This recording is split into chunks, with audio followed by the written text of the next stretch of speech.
કાલે આપણે તટસ્થ વક્રનો અર્થ જોતા હતા. એકવાર ફરીથી આજે તટસ્થ વક્રનો અર્થ જોઈએ. આપણે થોડો ઘણો અર્થ જોઈ ગયા હતા. અહીંયા તટસ્થ વક્રનો અર્થ જાણવા માટે આપણે એક ઉદાહરણ જોઈ ગયા હતા, અથવા તો તટસ્થ વક્રનો અર્થ સમજવા માટે આપણે શું કરવું પડે? એક અનુસૂચિ તૈયાર કરવી પડે. અને એ અનુસૂચિ તૈયાર કરવા માટે આપણે એક ઉદાહરણ લેવું પડે. તો આપણે એક ઉદાહરણ લઈએ કે ધારો કે ગ્રાહક પાસે શરૂઆતમાં 20 સફરજન અને 0 મોસંબી છે. એટલે કે એનો અર્થ એવો, અહીંયા સફરજન આવે અને અહીંયા મોસંબી આવે, તો એનો અર્થ એવો થાય કે સફરજન 20 છે, પછી મોસંબી 0 છે. એટલે પેલું સંયોજન બને આપણું 20 + 0 નું.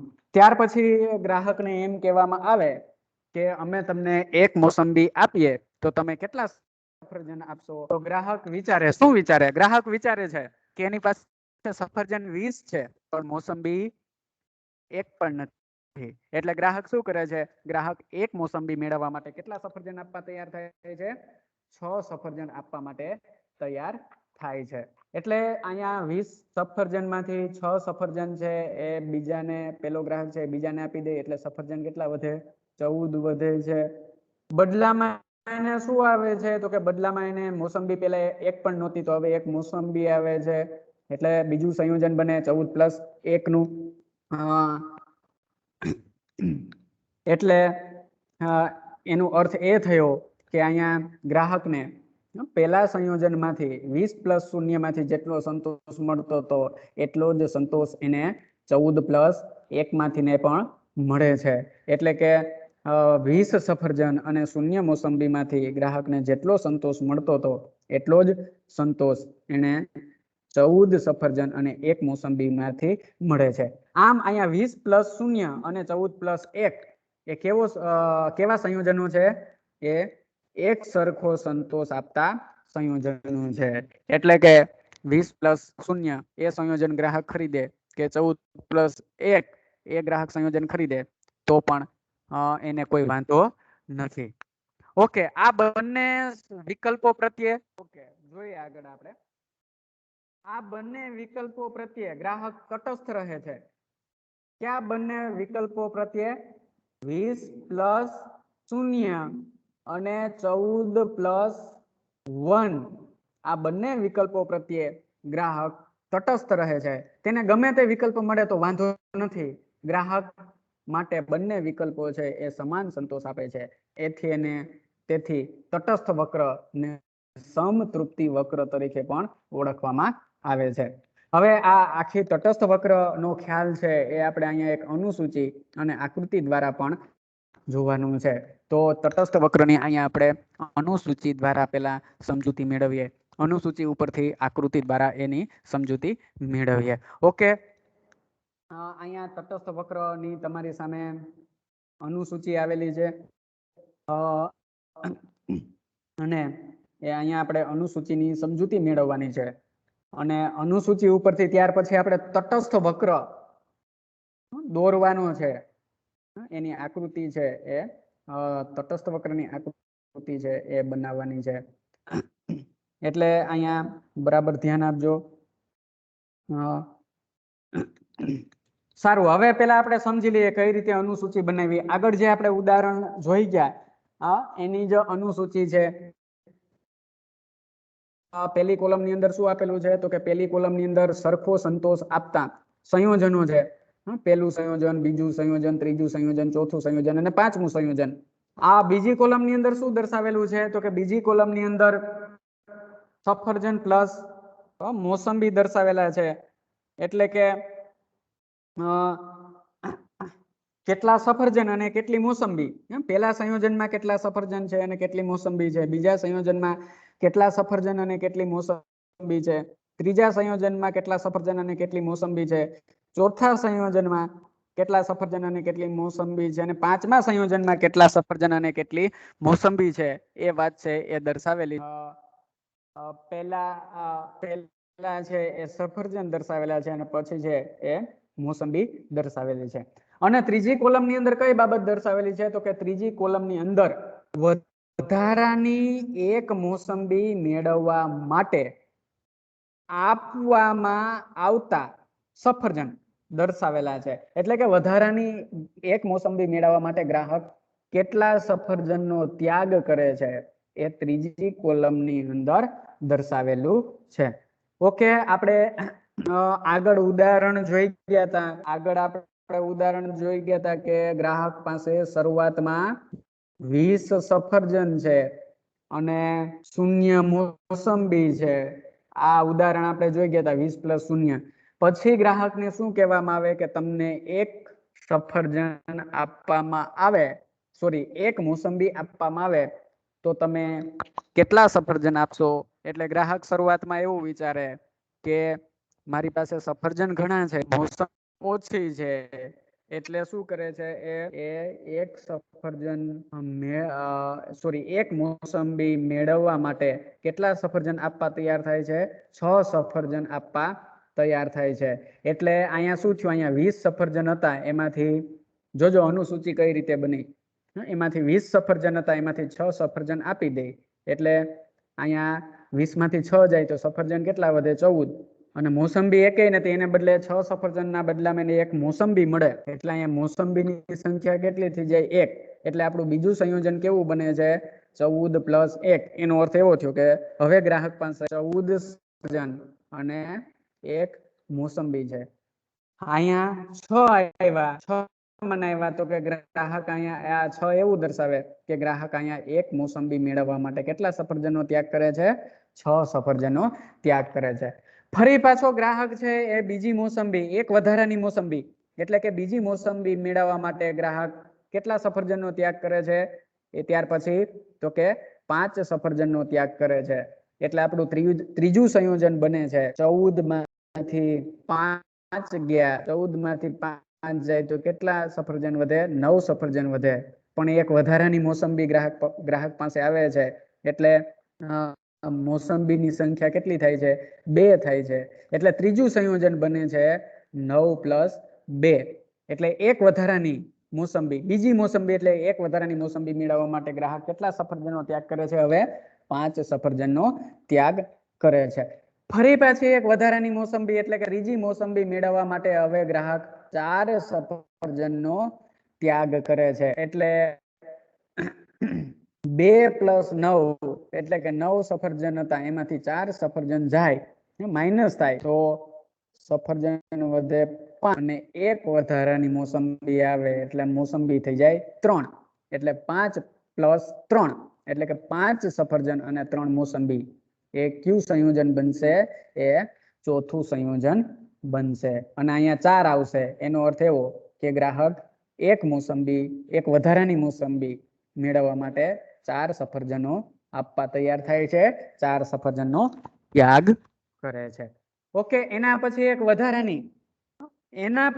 વધારાની, એટલે કે ચોથી મોસંબી મેળવવા માટે ગ્રાહક 3 સફરજન આપવા માટે તૈયાર થાય છે. એટલે કે ચોથું સંયોજન તો 5 + 3, એટલે 5 સફરજન 3 મોસંબી. એમાંથી હવે ગ્રાહક બીજા 3 સફરજન આપી દે છે, એક વધારાની મોસંબી, ચોથી મોસંબી મેળવવા માટે. એટલે અહીંયા 5 માંથી 3 જાય તો કેટલા વધે? 2 વધે. અને એક વધારાની મોસંબી આવે એટલે મોસંબી કેટલી થઈ જાય? 4 થઈ જાય. એટલે અહીંયા 2 + 4 એ કેટલામું સંયોજન બનશે? એ 5મું સંયોજન બનશે. એટલે 2 + 4 એટલે કે 2 સફરજન અને 4 મોસંબી. અને એક વધારાની મોસંબી મેળવવા માટે અહીંયા ગ્રાહક કેટલા સફરજનનો ત્યાગ કરે છે? 3 સફરજનનો ત્યાગ કરે છે. ઓકે, આ આપણી અનુસૂચિ છે. એટલે ગ્રાહક સામે અહીંયા કેટલા સંયોજન છે? 5 સંયોજન છે. ગ્રાહક સામે અહીંયા 5 સંયોજન છે. 5 સંયોજન ગ્રાહકને કેવો સંતોષ આપે છે? અહીંયા 5 સંયોજન છે એ ગ્રાહકને સરખો સંતોષ આપતા સંયોજન છે. ગ્રાહક ગમે તે સંયોજન પસંદ કરશે તો એની સંતોષની માત્રામાં કોઈ વધઘટ નહીં થાય. એટલે કે અહીંયા 20 + 0, 14 + 1, 9 + 2, 5 + 3 અને 2 + 4, 5 સંયોજન છે એ ગ્રાહકને કેવો સંતોષ આપે છે? સરખો સંતોષ આપતા સંયોજનો છે. એટલે આ 5 સંયોજનો પ્રત્યે ગ્રાહક કેવો રહેશે? 5 સંયોજનો પ્રત્યે ગ્રાહક તટસ્થ રહેશે. એટલે કે કોઈ પણ સંયોજન એમાંથી એને મળે એને કોઈ વાંધો નથી. 5 સંયોજનમાંથી એને એક સરખો સંતોષ મળે છે. એટલે આપણે એની વ્યાખ્યા સંતૃપ્તિ વિશ્લેષણની વ્યાખ્યા આ રીતે આપી શકીએ. ગ્રાહકને સરખો સંતોષ આપતા બે વસ્તુઓના જુદા જુદા સંયોજનો દર્શાવતા બિંદુઓને જોડતો વક્ર એટલે વક્ર. ગ્રાહકને અહીંયા સંયોજનો છે, બે વસ્તુ દર્શાવે, સફરજન અને મોસંબી. દરેક સંયોજનો અહીંયા પહેલું સંયોજન, બીજું સંયોજન, ત્રીજું સંયોજન, ચોથું અને પાંચમું સંયોજન. દરેક સંયોજન શું બતાવે છે? દરેક સંયોજન છે એ બે વસ્તુ બતાવે છે, સફરજન અને મોસંબી. અને વળી પાછા બે વસ્તુના કેવા સંયોજન બતાવે? જુદા જુદા સંયોજન બતાવે. 14+1 એના કરતા 20+0 14+1, 9+2 5+3 2+4. આ દરેક સંયોજનો છે એ બે વસ્તુના જુદા જુદા જુદું પ્રમાણ બતાવે. એટલે આપણે આગળ પણ વ્યાખ્યા આવશે, પણ અહીંયા આપણે વ્યાખ્યા આપી હોય તો આપી શકીએ કે ગ્રાહકને સરખો સંતોષ આપતા, જોજો આ બધા સંયોજન ગ્રાહકને કેવો સંતોષ આપે? સરખો સંતોષ આપે. એટલે ગ્રાહકને સરખો સંતોષ આપતા બે વસ્તુના, અહીંયા સફરજન અને મોસંબી, બે વસ્તુના જુદા જુદા સંયોજનો, જુદા જુદા સંયોજનો, 20 સફરજન અને 0 મોસંબી, 14 સફરજન અને 1 મોસંબી, 9 સફરજન અને 2 મોસંબી. જુદા જુદા સંયોજનોને દર્શાવતા બિંદુઓને જોડતા વક્રને તટસ્થ વક્ર કહેવાય. ગ્રાહક આ બિંદુ ઉપર આવેલા સંયોજનો, આ વક્ર ઉપર આવેલા બિંદુઓ ગ્રાહકને સરખો સંતોષ આપે એટલે એને સંતૃપ્તિ વક્ર પણ કહેવાય. ઓકે, આગળ આવશે. પેલા આપણે માત્ર અનુસૂચિ સમજવાની છે. આ તો તમને વ્યાખ્યા છે એ અહીંયા કહી દીધી. હજી આપણે તટસ્થ વક્ર દોરવાનો થશે.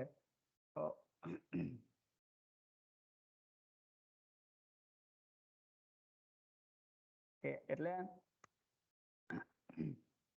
જે આપણે અહીંયા તટસ્થ વક્ર છે એ પણ દોરવાનો થશે એટલે ખ્યાલ આવશે વધારે. અહીંયા તમે જોઈ શકો, આ છે એ શું દર્શાવે? અહીંયા પેલા એક મોસંબી મેળવવા માટે 6 સફરજનનો ત્યાગ કર્યો, પછી વધારાની એક મોસંબી મેળવવા માટે 5 સફરજનનો ત્યાગ કર્યો, ત્યાર પછી એક વધારાની મોસંબી મેળવવા માટે 4 સફરજનનો ત્યાગ કર્યો, અને ત્યાર પછી એક વધારાની મોસંબી મેળવવા માટે 3 સફરજનનો ત્યાગ કર્યો. આને કયો દર કહેવાય? આને ઘટતા સીમાંત અવેજીનો દર કહેવાય. આને કયો દર કહેવાય? યાદ રાખજો, આગળ આવશે સમજવાનું આપણે. આને ઘટતા સીમાંત અવેજીનો દર કહેવાય. અહીંયા ગ્રાહક કોઈ એક વસ્તુના વધારે ને વધારે એકમ મેળવવા માટે ગ્રાહક બીજી વસ્તુના ઓછા એકમનો ત્યાગ કરે.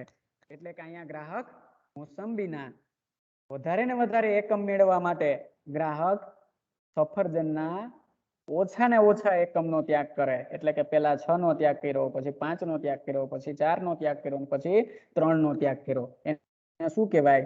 એને સીમાંત અવેજીનો દર કહેવાય. ઘટતા સીમાંત અવેજીનો દર કહેવાય. ઘટતા સીમાંત અવેજીનો દર કોને કહેવાય? તો કે ગ્રાહક અહીંયા મોસંબીના વધારે ને વધારે એકમ મેળવવા માટે એ સફરજનના ઓછા ને ઓછા એકમનો ત્યાગ કરે છે. તમે જોઈ શકો, પેલી મોસંબી મેળવવા માટે 6 એકમનો ત્યાગ કર્યો, બીજી એક મોસંબી મેળવવા માટે 5 સફરજનનો ત્યાગ કર્યો, ત્રીજી મોસંબી મેળવવા માટે 4 સફરજનનો ત્યાગ કર્યો. એટલે મોસંબી વધતી જાય પણ સફરજનનો જે ત્યાગ કરવામાં આવે એનું પ્રમાણ ઘટતું જાય. એટલે અહીંયા ગ્રાહક મોસંબીના વધારે ને વધારે એકમ મેળવવા માટે સફરજનના ઓછા ને ઓછા એકમનો ત્યાગ કરે છે. એને શું કહેવાય? એને ઘટતા સીમાંત અવેજી દર તરીકે ઓળખવામાં આવે છે. જો આપણે આ અનુસૂચિ છે એ અનુસૂચિ ઉપરથી જ આપણે અહીંયા તટસ્થ વક્ર દોરેલો છે.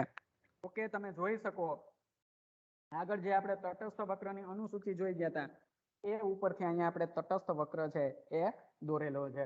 એકવાર ફરીથી કહું, આપણી અનુસૂચિ કયા પ્રકારની હતી? આપણી અનુસૂચિ આ પ્રકારની હતી. પહેલી કોલમ સંયોજનનું પ્રમાણ, પછી સફરજન પ્લસ મોસંબી. એમાં પેલું સંયોજન કેવું હતું? 20 પ્લસ 0. બીજું સંયોજન કેવું હતું? 14 પ્લસ 1. ત્રીજું સંયોજન કેવું હતું? તો કે 9 પ્લસ 2. ચોથું સંયોજન કેવું હતું? તો કે 5 પ્લસ 3. અને પાંચમું સંયોજન કેવું હતું? તો કે 2 પ્લસ 4. એટલે જે આ સંયોજનનું પ્રમાણ છે ને, આના ઉપરથી આપણે શું દોરેલું છે? આના ઉપરથી આપણે તટસ્થ વક્ર છે એ દોરેલો છે. કઈ રીતે દોરેલો છે એ આપણે થોડુંક શીખી લઈએ. તો એ તટસ્થ વક્ર છે એ એક વાય ધરી પર શું લીધેલું છે? વાય ધરી પર સફરજન લીધેલા છે. અને અહીંયા એક્સ ધરી છે, તો એક્સ ધરી પર શું લીધેલું છે? એક્સ ધરી પર મોસંબી લીધેલી છે. મોસંબીનું પ્રમાણ કેટલા સુધી છે? તો કે મોસંબીનું પ્રમાણ 4 સુધી છે. તો અહીંયા મોસંબીમાં આપણે 4 સુધી ગયા, 1 2 3 અને 4. સફરજનનું પ્રમાણ કેટલું છે? 20 સુધી છે. તો અહીંયા સફરજન આપણે અહીંયા 20 સુધી વાય ધરી પર આંકડો છે એ લઈ લીધેલો છે. હવે જોઈએ આપણે કઈ રીતે બનાવેલું છે. તો કે અહીંયા પેલું સંયોજન કેવું છે? તો કે પેલું સંયોજન છે એ 20 પ્લસ 0, એટલે કે 20 સફરજન અને 0 મોસંબી. એટલે અહીંયા જે બિંદુ એવું દર્શાવે, જોઈ શકો અહીંયા જે બિંદુએ તમે જોઈ શકો અહીંયા 20 સફરજન અને એમને એમ પાયાની ધરીમાં એમને એમ અહીં લગી આપણે આવીએ તો અહીંયા મોસંબી, આડી ધરી પર મોસંબી અહીંયા કેવી હશે? 0 મોસંબી. એટલે જે બિંદુ છે એ શું બતાવે? 20 પ્લસ 0. ત્યાર પછી બીજું સંયોજન છે 14 પ્લસ 1, એટલે 14 સફરજન. ઓકે, અહીંયા 14 સફરજન અને 1 મોસંબી. બંને ક્યાં એકબીજાને છેદે છે? અહીંયા એમ બિંદુએ. એટલે આ રીતે અહીંયા 14 પ્લસ 1. એટલે પછી તમારે ત્યાં શું કરવાનું?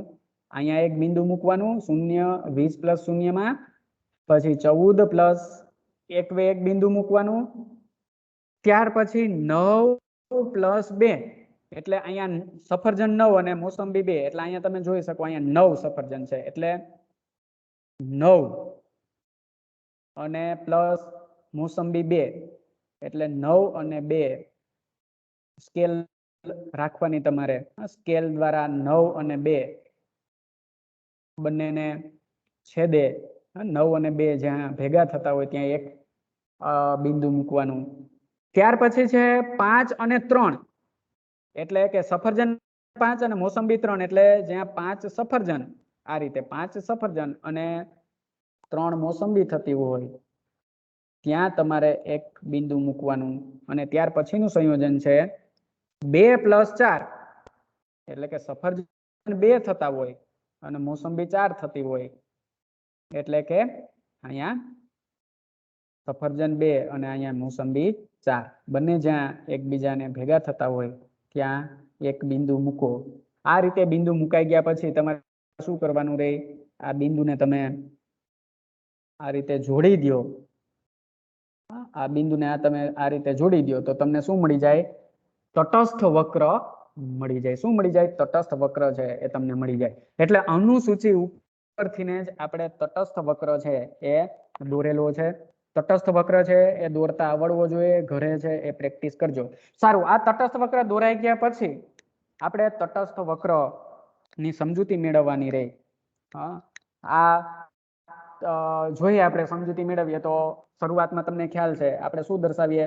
કોઈ પણ આકૃતિ કે ગ્રાફ સમજાવતા હોય ત્યારે આપણે દર્શાવીએ કે એક્સ ધરી પર શું આવેલું છે અને વાય ધરી પર શું આવેલું છે.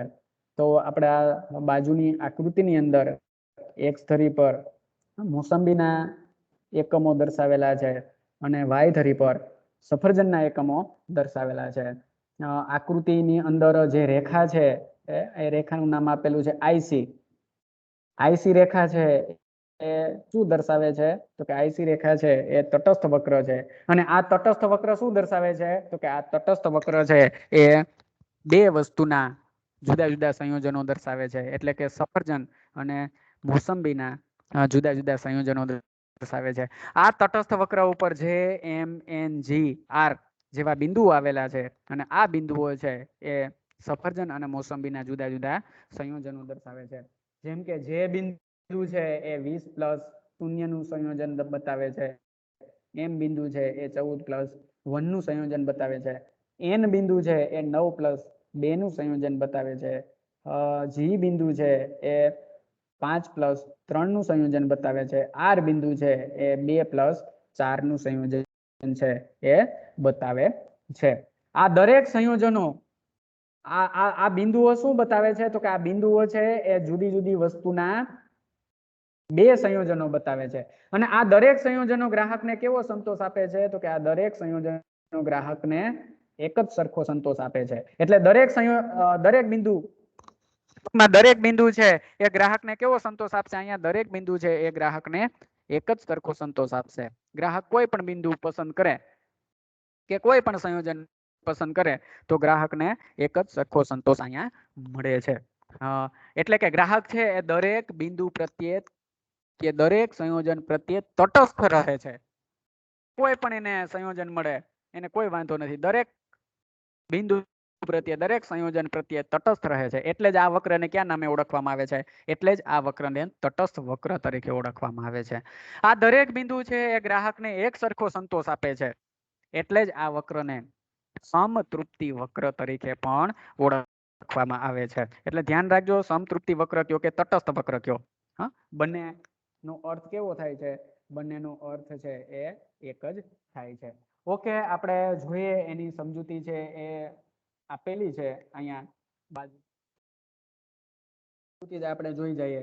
અહીંયા મેં સમજૂતીની અંદર OX ધરી પર શું આપેલું છે અને OY ધરી પર શું આપેલું છે કીધું નથી. પણ તમે જ્યારે તટસ્થ વક્ર સમજાવો ત્યારે કહેવાનું, તમારે સમજાવવાનું કે આકૃતિ નંબર કે બાજુની આકૃતિ કે ઉપરોક્ત આકૃતિમાં OX ધરી પર મોસંબીના એકમો આપેલા છે અને OY ધરી પર સફરજન આપેલું છે. આકૃતિમાં IC વક્ર એ તટસ્થ વક્ર છે. ઓકે, આ IC વક્ર જે પિંક કલરનો તમે આ જોઈ શકો એ IC વક્ર છે. એ કેવો છે? એ તટસ્થ વક્ર છે. આ તટસ્થ વક્ર પર કયા બિંદુઓ આવેલા છે? તો કે તટસ્થ વક્ર પર અહીંયા J, M, N, G, R એ કેવા આવેલા છે? એ બિંદુઓ આવેલા છે. આ બિંદુઓ શું બતાવે છે? તો કે આ બિંદુઓ છે એ બે વસ્તુના જુદા જુદા સંયોજનો બતાવે છે. એટલે કે સફરજન અને મોસંબીના સંયોજનો જુદા જુદા સંયોજનો બતાવે છે. આ દરેક બિંદુ પરના સંયોજનો ગ્રાહકને કેવો સંતોષ આપે છે? આ દરેક બિંદુ પરના સંયોજનો ગ્રાહકને એક સરખો સંતોષ આપે છે. એટલે કે જે બિંદુ પરનું સંયોજન 20+0 હોય કે M બિંદુ પરનું સંયોજન 14+1 હોય કે N બિંદુ પરનું સંયોજન 9+2 હોય કે G બિંદુ પરનું સંયોજન 5+3 હોય કે R બિંદુ પરનું સંયોજન 2+4 હોય, દરેક બિંદુ પરના સંયોજનો ગ્રાહકને એક જ સરખો સંતોષ આપે છે. અહીંયા આપેલું પણ છે કે જે બિંદુ એ 20+0 છે, M બિંદુ એ 14+1 છે, N બિંદુ એ 9+2 છે, G બિંદુ એ 5+3 છે અને R બિંદુ એ 2+4 ના સંયોજનો છે એ બતાવે છે. ગ્રાહક દરેક બિંદુ એ કેવો રહે છે? તટસ્થ રહે છે.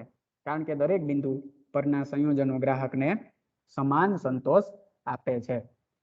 એટલે એ અહીંયા આ તટસ્થ વક્ર છે એને આધારે તટસ્થ વક્રની સમજૂતી આપણે જોઈ ગયા. તો તટસ્થ વક્રની સમજૂતીને આધારે તટસ્થ વક્રની વ્યાખ્યા આ રીતે આપી શકાય: ગ્રાહકને સરખો સંતોષ આપતા બે વસ્તુના, ઓકે સાફ કરી નાખીએ એટલે વધારે ખ્યાલ આવે.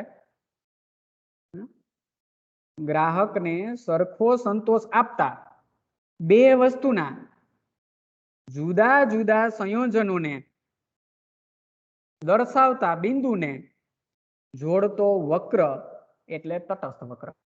બરાબર, વ્યાખ્યાને આકૃતિ સામે રાખી અને વ્યાખ્યાને સમજવાનો પ્રયત્ન કરીએ આપણે. ગ્રાહકને સરખો સંતોષ આપતા બે વસ્તુના જુદા જુદા સંયોજનો દર્શાવતા. અહીંયા બે વસ્તુના જુદા જુદા સંયોજનો છે. દરેક બિંદુએ M,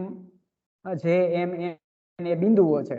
એટલે દરેક બિંદુએ બે વસ્તુના જુદા જુદા સંયોજનો છે. તમને ખ્યાલ પણ છે કે જે બિંદુએ કઈ વસ્તુના કેટલા સંયોજનો છે? તો કે 20 સફરજન અને શૂન્ય મોસંબી છે. એમ બિંદુએ 14 સફરજન અને 1 મોસંબી છે. એન બિંદુએ 9 સફરજન અને 2 મોસંબીના સંયોજનો દર્શાવે છે. જી બિંદુએ 5 સફરજન અને 3 મોસંબી દર્શાવે છે. અને આર બિંદુએ 2 સફરજન અને 4 મોસંબી છે એ દર્શાવે છે. એટલે તમે જોઈ શકો ગ્રાહકને સરખો સંતોષ આપતા બે વસ્તુના જુદા જુદા સંયોજનો, એટલે કે 20 + 4, 14 + 1, 9 + 2, 5 + 3, એટલે જુદા જુદા સંયોજનો દર્શાવતા બિંદુઓ. આ જુદા જુદા બે વસ્તુના જુદા જુદા સંયોજનો દર્શાવતા બિંદુઓ છે. આ બિંદુઓને જોડતા વક્રને શું કહેવાય? આ બિંદુઓને જોડતા વક્રને તટસ્થ વક્ર કહેવાય. એટલે એક ફરીથી ગ્રાહકને સરખો સંતોષ આપતા બે વસ્તુના જુદા જુદા સંયોજનોને દર્શાવતા બિંદુઓને જોડતો વક્ર એટલે તટસ્થ વક્ર. એને તટસ્થ વક્ર એટલા માટે કહેવાય કે આ દરેક બિંદુ ગ્રાહકને સરખો સંતોષ આપે. એટલે ગ્રાહકને કોઈ પણ બિંદુ કે કોઈ પણ સંયોજને આવેલું કોઈ પણ બિંદુએ આવેલું સંયોજન મળે તો ગ્રાહકને કોઈ વાંધો નથી. એટલે ગ્રાહક દરેક બિંદુ પ્રત્યે તટસ્થ રહે છે, એટલે એને તટસ્થ વક્ર કહેવાય. ઓકે, એને સમતૃપ્તિ વક્ર કહેવાય. શું કામ આને સમતૃપ્તિ વક્ર કહેવાય? તો કે અહીંયા આ દરેક બિંદુ છે તટસ્થ વક્ર પર આવેલા દરેક બિંદુ ગ્રાહકને સમાન સંતોષ આપે છે. આથી એને સમતૃપ્તિ વક્ર પણ કહેવાય. ટૂંકમાં કહેવાનો અર્થ એવો કે એ તટસ્થ વક્ર પર આવેલા દરેક બિંદુ ગ્રાહકને એક જ સરખો સંતોષ આપે છે, એટલે એને સમતૃપ્તિ વક્ર પણ કહેવામાં આવે છે. હા, પણ એક વસ્તુ અહીંયા ધ્યાન રાખવી જોઈએ. ઉપરનો તટસ્થ વક્ર, ઉપરના તટસ્થ વક્ર પર આવેલા બિંદુ ગ્રાહકને કેવો સંતોષ આપે છે? એ ગ્રાહકને વધુ સંતોષ આપે છે. અને નીચેના તટસ્થ વક્ર પર આવેલા બિંદુઓ છે એ ગ્રાહકને ઓછો સંતોષ આપે છે. આ વાતનું ખાસ ધ્યાન રાખજો. એક જ તટસ્થ વક્ર પર આવેલા બિંદુઓ ગ્રાહકને એક જ સરખો સંતોષ આપે છે, પણ આ રીતે જમણી બાજુ ઉપર તરફ આવેલો તટસ્થ વક્ર છે એ ગ્રાહક જમણી બાજુ ઉપર તરફ આવેલા ઉપર તરફ આવેલા તટસ્થ વક્ર પર આવેલા બિંદુઓ ગ્રાહકને કેવો સંતોષ આપશે? વધુ સંતોષ આપશે. અને ડાબી બાજુ આ રીતે નીચે તરફ આવેલો તટસ્થ વક્ર આવેલો હોય તો એના ઉપર આવેલા બિંદુઓ છે એ ગ્રાહકને કેવો સંતોષ આપશે? ઓછો સંતોષ આપશે. આ વાત છે એ તમારે ખાસ યાદ રાખવાની છે. ઓકે, અહીંયા આપણે તટસ્થ વક્ર છે એનો અર્થ પૂરો કરીએ. ત્યાર પછીનો પોઈન્ટ છે તટસ્થ વક્રનો નકશો. તટસ્થ વક્રનો નકશો આપણે સમજવાનો છે. ટૂંકમાં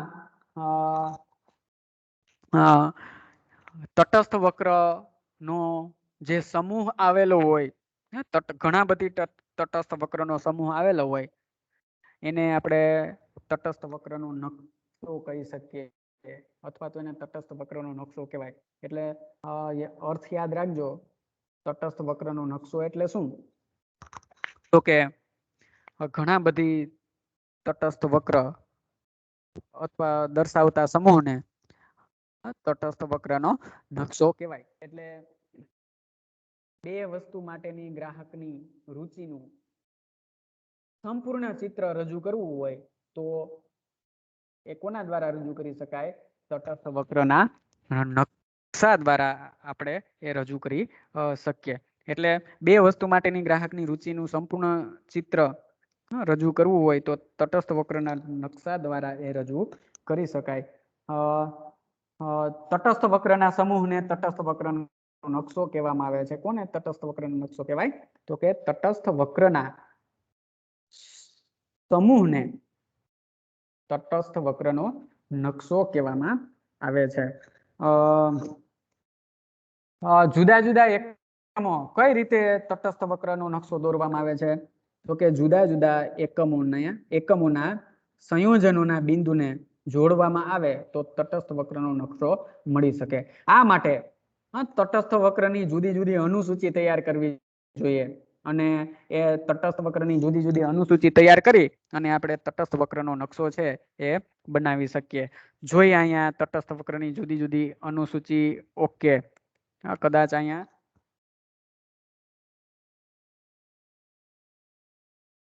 ઓકે અહીંયા તટસ્થ વક્રની અનુસૂચિ છે એ બતાવે છે.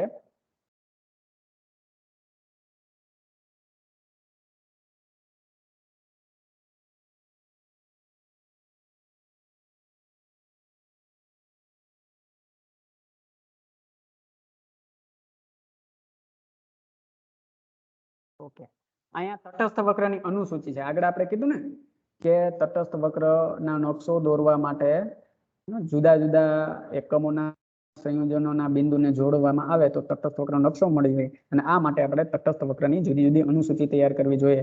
તો અહીંયા તટસ્થ વક્રની જુદી જુદી અનુસૂચિ છે એ તૈયાર કરેલી છે. તમે જોઈ શકો પહેલી અનુસૂચિ જે આગળ આપણે જોઈ ગયા એ પ્રમાણેની જ અથવા તો એના જેવી જ છે. પછી બીજી અનુસૂચિ તૈયાર કરી, ત્રીજી અનુસૂચિ તૈયાર કરી અને ચોથી અનુસૂચિ તૈયાર કરી. ચારે ચાર અનુસૂચિ શું દર્શાવે છે? સફરજન પ્લસ મોસંબી દર્શાવે છે. પહેલી અનુસૂચિમાં જોઈ શકીએ આપણે પહેલી અનુસૂચિમાં પહેલું સંયોજન છે 20 + 0, બીજું સંયોજન છે 14 + 1, ત્રીજું સંયોજન છે 9 + 2, ચોથું સંયોજન છે 5 + 3 અને પાંચમું સંયોજન છે 2 + 4.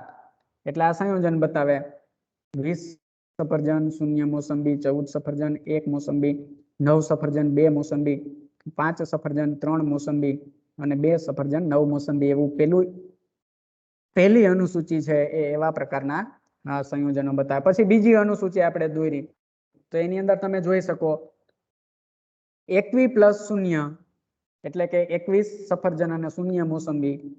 ત્યાર પછી 15 + 1 એટલે કે 15 સફરજન અને 1 મોસંબી. ત્યાર પછી 10 + 2 એટલે કે 10 સફરજન અને 2 મોસંબી. ત્યાર પછી 6 + 3 અને ત્યાર પછી 3 + 4. એવી જ રીતે ત્રીજી અનુસૂચિ છે 22 + 0 પછી 16 + 1. જોજો દરેક અનુસૂચિ જુદી જુદી છે, એક સરખી નથી. 16 + 1 પછી 11 + 2, 7 + 3 અને 4 + 4 એટલે કે 4 સફરજન અને 4 મોસંબી. અને એના પછી ચોથી અનુસૂચિ છે 23 + 0 એટલે કે 23 સફરજન અને 0 મોસંબી. એનો અર્થ એવો થયો. પછી 17 + 1 એટલે કે 17 સફરજન અને 1 મોસંબી. પછી ત્યાર પછી 12 + 2, 8 + 3 અને 5 + 4 એ પ્રકારનું સંયોજન છે એ આપેલું છે, બતાવેલું છે, તમે જોઈ શકો છો. ઓકે, આને શું કહેવાય? આને તટસ્થ વક્રની જુદી જુદી અનુસૂચિ કહેવાય. હવે એના ઉપરથી આપણે શું કરવું પડે? પહેલી અનુસૂચિને આધારે આપણે પહેલું તટસ્થ વક્ર બને 21 + તમે કઈ રીતે અનુસૂચિ ઉપર તટસ્થ વક્ર બને એ મેં તમને હમણાં જ શીખવી દીધું.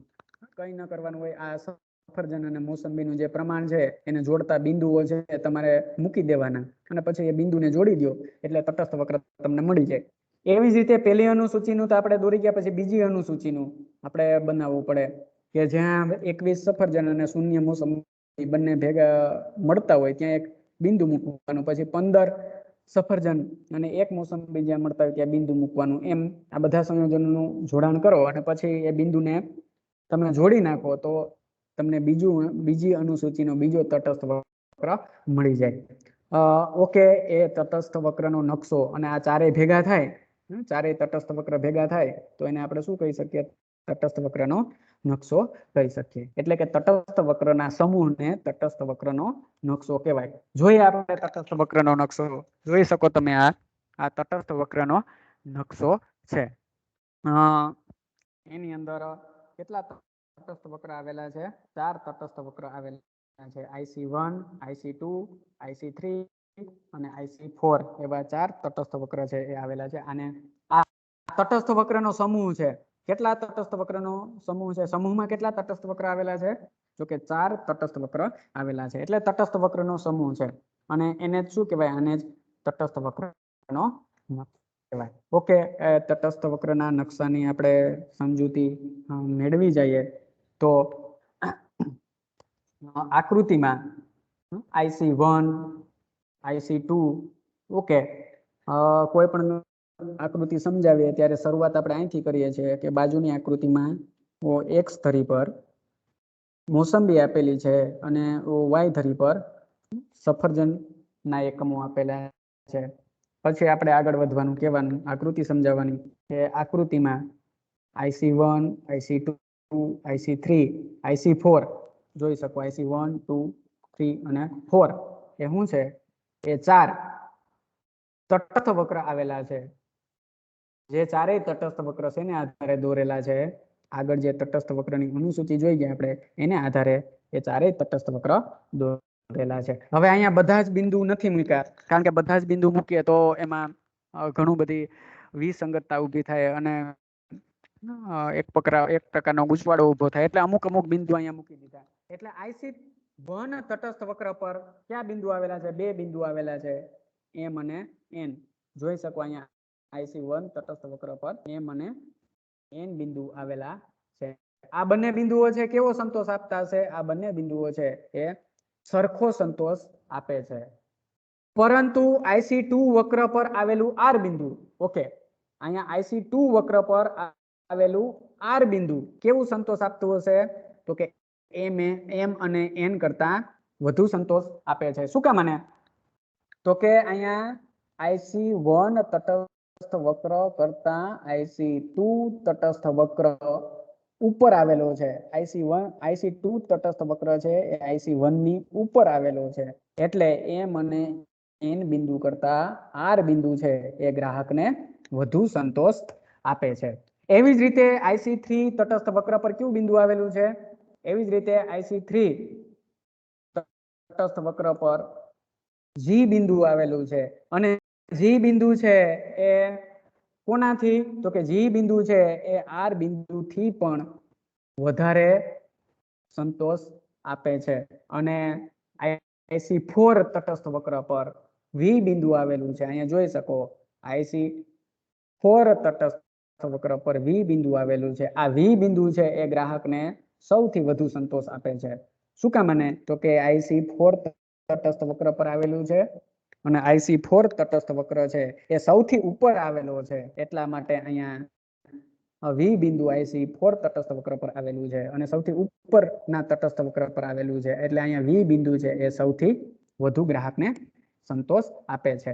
આ રીતે એમ કહી શકાય, આ રીતે જોતા એમ કહી શકાય કે જેમ તટસ્થ વક્ર જમણી બાજુ ઉપર તરફ જાય તેમ તેના પરના બિંદુઓ દ્વારા રજૂ થતા સંયોજનો વધારે સંતોષ આપે છે. એનાથી વિરુદ્ધ જેમ તટસ્થ વક્ર ડાબી બાજુ નીચે તરફ જાય તેમ તેના પરના બિંદુઓ દ્વારા રજૂ થતા સંયોજનો ઓછો સંતોષ આપે છે. એનો અર્થ અહીંયા એવો થાય કે અહીંયા IC4 તટસ્થ વક્ર સૌથી ઉપર તરફ આવેલો છે અને V બિંદુ ઉપરના તટસ્થ વક્ર પર આવેલું છે. આથી V બિંદુ ગ્રાહકને સૌથી વધુ સંતોષ આપશે. અને IC1 તટસ્થ વક્ર છે એ સૌથી નીચે આવેલો છે. એટલે IC1 તટસ્થ વક્ર પર આવેલા N બિંદુ અને M બિંદુ છે એ ગ્રાહકને સૌથી ઓછો સંતોષ આપશે. એટલે જેમ તટસ્થ વક્ર ઉપર તરફ જાય એમ એ ઉપર તરફ આવેલા વક્ર પર આવેલા બિંદુઓ છે એ ગ્રાહકને વધારે સંતોષ આપે છે. અહીંયા R બિંદુ છે એ M અને N બિંદુ કરતા વધુ સંતોષ આપે. અહીંયા G બિંદુ છે એ M N અને R બિંદુ કરતા વધારે સંતોષ આપે. અને અહીંયા V બિંદુ છે એ M N R અને G બિંદુ કરતા પણ વધારે, એટલે કે સૌથી વધારે સંતોષ છે એ આપે છે. એમ આપણે કહી શકીએ